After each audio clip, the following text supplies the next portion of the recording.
Hello and welcome to this project on text extraction for image. So in this project, we will be working on extracting text from images. After extracting the text, we will apply some basic functions of OpenCV on that text to enhance it and to get more accurate results. This project will be very useful and it will save time and effort of typing from an image. So let's see what are the steps involved to solve this problem or to make this project. First, I'll show you how to download Tesseract and install it with other dependencies. Tesseract is the most important Python library here. We will use it to extract the text. Second, we will load the image for which we want to do the text extraction. We will resize it and then save it. Then we will use PyTesseract to extract the text from the image. Then we will start the processing of the text extracted from the image. For complex images, we will use OpenCV for further processing of that image. Then we will remove the noise from the image using the blur function. After that, we will perform threshold transformation of the image. Then we will see how to erode image using CV2. Then we will perform some other image processing operations, and in the end we will see how we can draw rectangles around a character and a particular pattern or word. So different organizations can use this to extract useful information from the image and store it. Individuals can use it for saving their time and effort for typing. It will ease the burden of document analysis and understanding them. It will reduce man work and revolutionize the system by automating the OCR method, that is optical character recognition method for text extraction. So let's get started and create this project. So for this project, we will be using Google Colab as it provides high computational power and OpenCV requires that. In this project, we are working on extracting text from images. We will take an image from the internet which contains some text and we will try to extract that text using Tesseract. So let's start. So in the first step, we will import request, which will be required to install Tesseract. The request library will fetch the URL for Git files and images. Let's run this cell and import requests. So after importing requests, we will now download Tesseract, which is a required library for PyTesseract, and save the file at the path in open function as you can see here. As we are working in Google Colab, so setting this path is really important. Otherwise, Tesseract will not work. Similarly, we are downloading Tesseract from a GitHub repository, which we are fetching using the request function. So let's run this cell and save this file in the path in open function. So in next step, we will install the required libraries for OCR, that are Tesseract. So here we are using apt install Tesseract. Similarly, we will use IPython to clear the output which is not important for us, that are undesired outputs or irrelevant outputs. So let's run this cell and install Tesseract. Here you can see that the Tesseract is being extracted and this is the output. For that, it is unpacking the library that we are downloading. It will take some time. So it's finished now. As you can see that the outputs are not holded on the screen because we used clear output function of IPython. Next we will install PyTesseract and OpenCV, and we'll clear the output for this also as we don't require the installation details.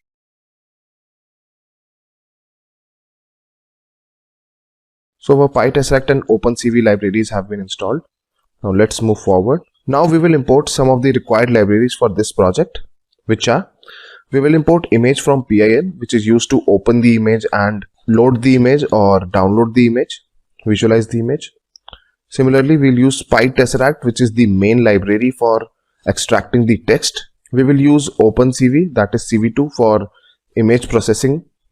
We will use NumPy as it is used for mathematical computation. To hold the output, to see the output, desired output, we will import output from PyTesseract. And we'll also import RE. Let's run this cell. and import all the required libraries that we want.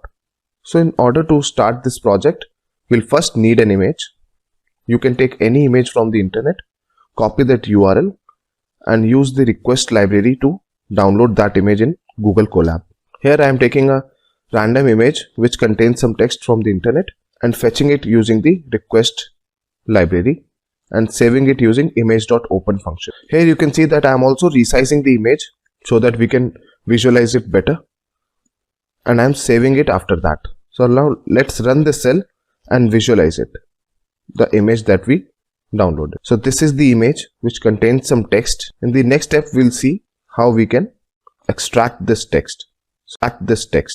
So here we can see that I am using the custom configurations with English language, and I am using pytextract.image2string function which will extract the text from the image that we have already loaded. Here we can see that we have passed the image in this function and we have set the configuration as the custom configuration. Now let's run this and see the text if it is extracted or not. So here we can see that the text from the image, from this image, it is extracted, and we can see that here. Now next we will see how to remove irrelevant symbols or characters from the extracted text. Here we are using pytextract.image2string to convert the image, to extract the image text from the image.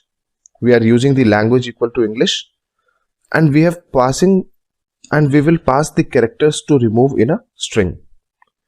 Here you can see that I have passed exclamation, brackets, @ all that symbols that I don't want in my text, and it will remove that. So these symbols will be replaced with an empty string. Here you can see that I am running a for loop for character in characters to remove, and the new string will replace the character by empty string and then print that new string. I have made it as an exception handling in which it will first try this, and if this not works, then it will get into exception and print the error. Now let's run this cell.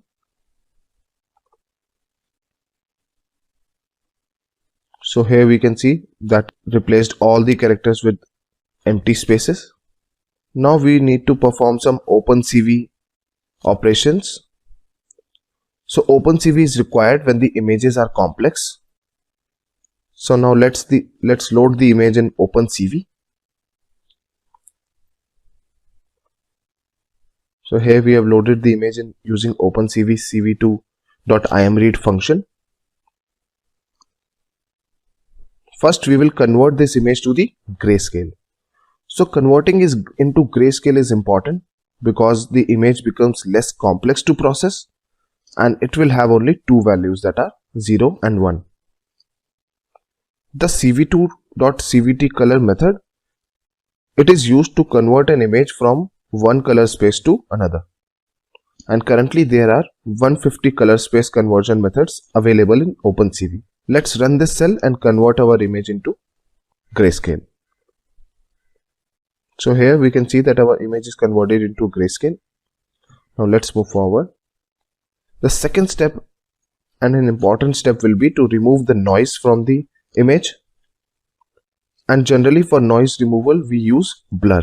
So blur computes the median of all the pixels under the kernel window, and the central pixel is replaced with the median value. It is highly effective in removing noise. Let's run this cell and remove the noise from our image. So we've run this cell and removed the noise from our image. The next step would be we'll perform the threshold transformation. So if a pixel value is greater than a threshold value, it is assigned one value, maybe white, else it is assigned another value, that is maybe black. This function is known as cv2.threshold. So the first argument is the source image, and it should be in a grayscale. So we are passing the grayscale image here in the threshold. We have created a function named thresholding, which will return the cv2.threshold of the image, and it requires a grayscale image. Let's run this cell and perform the threshold transformation here. Here you can see This is the output for threshold transformation. Next we will see erosion.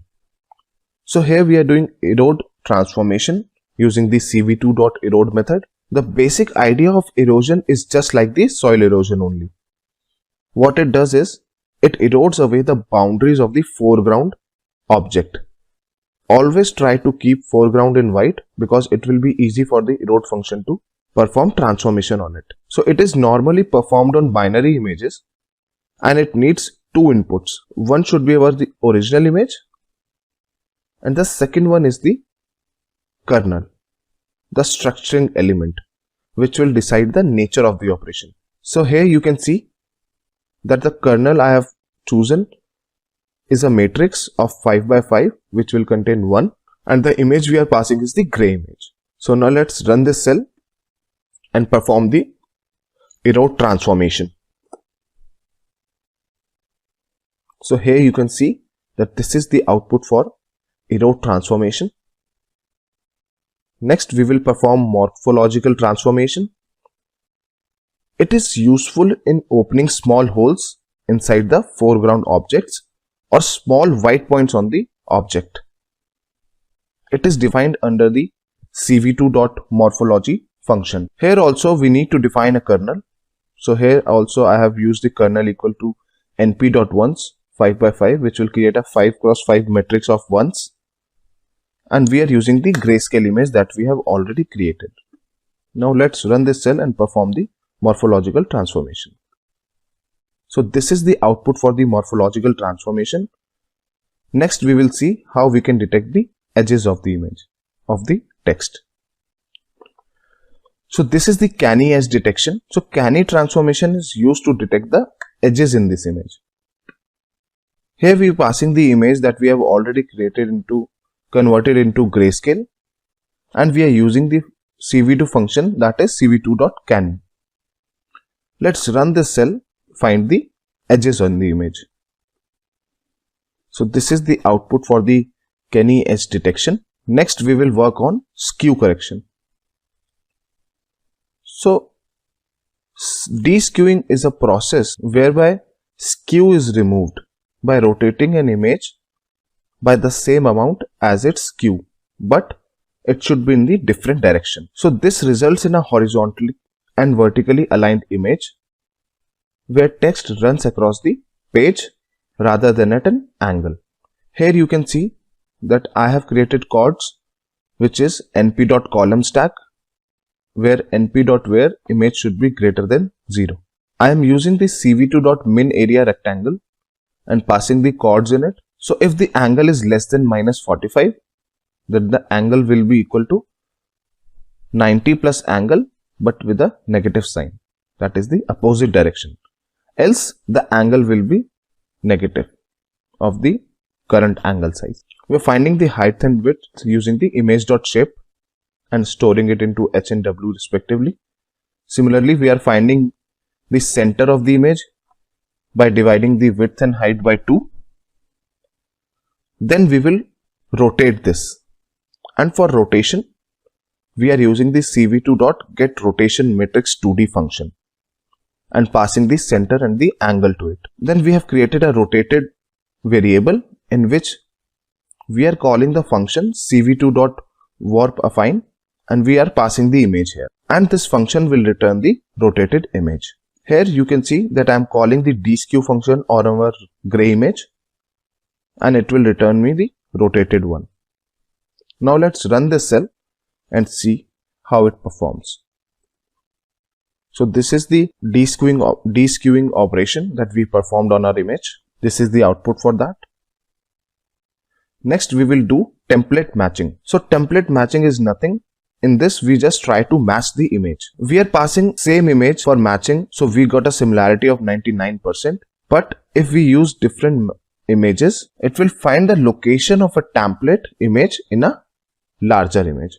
So if we need to find an image inside any other image which is a bigger image, so we can use template matching. OpenCV comes with a function cv2.matchTemplate for this purpose. It simply slides the template image over the input image as in 2D convolution and it compares the template and patch of input image under the template image. So here you can see that in cv2.match template, I am passing the image and the template file. Now let's run this cell and see how it works. So it gives me a 99.9% similarity because we are passing same images for both image and template. Now let's see how to create rectangle around the text, and this is used to segregate every character in the text by creating a rectangle around it. So in this we are using the image.shape to find the height, width and center of the image. Similarly, we will use the function pytesseract.image2boxes. After that, we are running a for loop which will split the words, and we will use the cv2 function, that is cv2.rectangle, which will create a bounding rectangle, which will create a rectangle around each word. Now let's run this and see how it works. So here you can see in the output that it creates rectangle around each and every word here. As you can clearly observe, each and every character is bounded by a rectangle here. Similarly, we can draw patterns on specific words. We can draw rectangles on specific pattern or word. For this, we will pass a pattern that we need to make rectangle on, and we will run the for loop which will match the pattern in the text, and as it matches the pattern, it will create a rectangle using the cv2.rectangle function, and it will return the image. Let's run this and see how it happens. So here you can see that we choose the pattern as artificially, so it found artificially in the text and create a rectangle around it. Similarly, we can draw rectangle around specific words or patterns. With this, we came to an end of this Google Colab notebook. We started with learning how to install Tesseract, which is used for text extraction. Next, we took an image and extracted the text from that image, and we learned that we need to use certain image transformation function of OpenCV in order to extract text from complex images. So the scope of this is that different organizations can use this to extract useful information from the images and store it. Similarly, individuals can use it for saving their time and effort of typing. Next, I will show you how to create a Flask app for this. So let's move forward. So in order to create a Flask app, we need to create a folder with OCR app name, or you can choose any name. This is optical character recognition app, so I am taking this name. And I have created certain files which are required for the Flask app. Let me explain you each one of them. So first we will see the config.file. In this I have imported OS, and from OS I have taken environment. Here we are defining the configuration. So for the first class, that is config, we are setting debug equal to false and testing also false. Similarly, we are setting the file path in the base dir variable. We have chosen a secret key by a PyAnalytics name. You can choose any secret key, and you should provide the uploads folder path, that is in the static folder. Here you can see static folder in the uploads variable. Also, we have set session cookie secure equal to true and default theme equal to none. Other than this, I have created two more classes.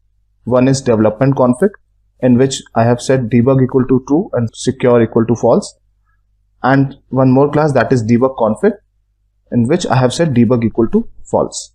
Now let's see the app.py file. So this is the main file which will run the app. So if the main function will be called, it will run the app. Running the app is done through init.py. So let's see what is init.py. So in init.py we have imported Flask, and we have set the app equal to Flask name, and we are calling the configurations here. As we have already defined the configuration in config.py, we are calling them here, and we are also importing views from app. So let's see what's the views.py file. So this is the main file that we have created. I have shown you this code in Google Colab. This is the exact same code. Let me explain you one more time. So this is all the required libraries we need to import. I've already explained you all of in the Google Colab. Here we are setting the file path for the uploads in initial file upload config. We are setting the path to config. So in the app.root, we have two methods, get and post. By default, it will be get in the initial phase so that it will open the index.html file the first time the app is launched. And as soon as we create or execute any request, it will be in the post section. In the post section, you can see that I have taken the image using image upload request.files. Similarly, I have opened it using image.open and performed all the operations that we have already seen in Google Colab. All these operations are similar, exactly same to what we have done in the Google Colab. Converting the image to array, then image to grayscale, then converting image back to PNG, extracting the text from the image, removing the symbols, and all the functions that we have already explored. Here we are again saving the image to display in the HTML, and then we are returning the image. In the end, you can see this is the main function. So whenever the main function is called, the app will run. Now let me show you how I designed the front end. This is the index.html file. So in index.html file, I have created the front end of the app. In order to understand this, in order to get a better knowledge about this, you should already have a basic understanding of HTML and CSS. Here you can see that I have used jQuery and also materialize.css. So I have imported both. Next, in the first division, I have created the heading of the app, that is optical character recognition app, and also made by Pi Analytics.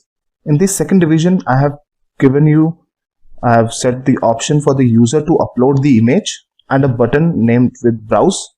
So the user can select the browse button and upload any image that he wants, from which we will extract the text. In the next division, I have defined the scripts which will handle all the data that is being uploaded above and perform the required operations that are needed in order to extract the text from that image. Other than these files, some of the files are also important in the static folder. In static, you can see that I have created certain folders. First is the CSS. So I already told you that we are using materialize.css. So it should be in the CSS folder along with materialize.min.css. This is the image section. So the white background image that we use in the app, it will be stored in this. Similarly, in the JS folder, I have used materialize.js and materialize.min.js, and the uploads folder will contain the uploaded image by the user. Some of the most important files that are required for this project are proc file. So proc file will tell that this is a web app, and it will run the command gunicon, which will in turn run the app with a timeout of 60. That is a time lapse of 60 seconds for the app to run. Now let's see how it will work, how we can run this app. And before running, we need to satisfy all the requirements. So here you can see I have created a requirements.txt file. So these are all the requirements that are necessary for this app. You can create this requirements.txt. Let me show you how you can create this. So here you can see that I have opened Anaconda command prompt. You need to move to the specified folder where your project is saved. So you should copy that location and type it here. I am using cd space, the location of my folder. So in order to install the requirements.txt to create that file, you need to run this command pip reqs here, and it will create the requirements.txt file here. In case pip request is not installed on a system, you can easily install it using pip install pip reqs. As we installed any library using pip, similarly pip reqs can also be written by this. So here you can see that I have already, my requirement is already satisfied because I have the requirement.txt file is already there. So here in the project folder, I have also created a readme file. So in order to make this project work, we need to do some installations. Before that, we should install Tesseract on our machine. I've copied this link here. You can go to this link, copy this link and paste it in your browser. Here on this link, you should download this according to your Windows version, whether it is 64-bit or 32-bit. I have already downloaded it. You need to download this and install this. This is a exe file. It will easily installed. And after installation, you need to set the path of this. So let me show you how you can set the path. For that, you need to go into the C drive. Let me show you how you can do that. So in your C drive, you need to go to the program files. And if after installation, your Tesseract OCR will be seen here, you need to click on this and copy this path from here. You need to copy this path, go to the properties of this PC. Here, you should go to Advanced System Settings. So in the Advanced System Properties, System Settings, you will see this Environment Variables tab. You need to click on this. So in the Environment Variables tab, you should go to the path, edit this and add your path here. I have already added it, as you can see here.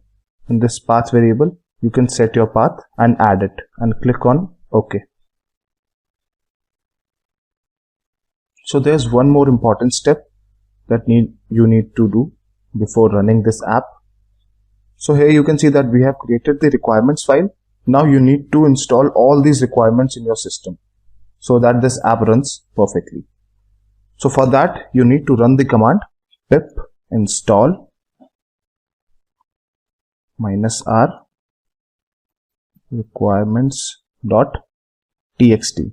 This will install all the requirements that are mentioned in your requirements.txt file.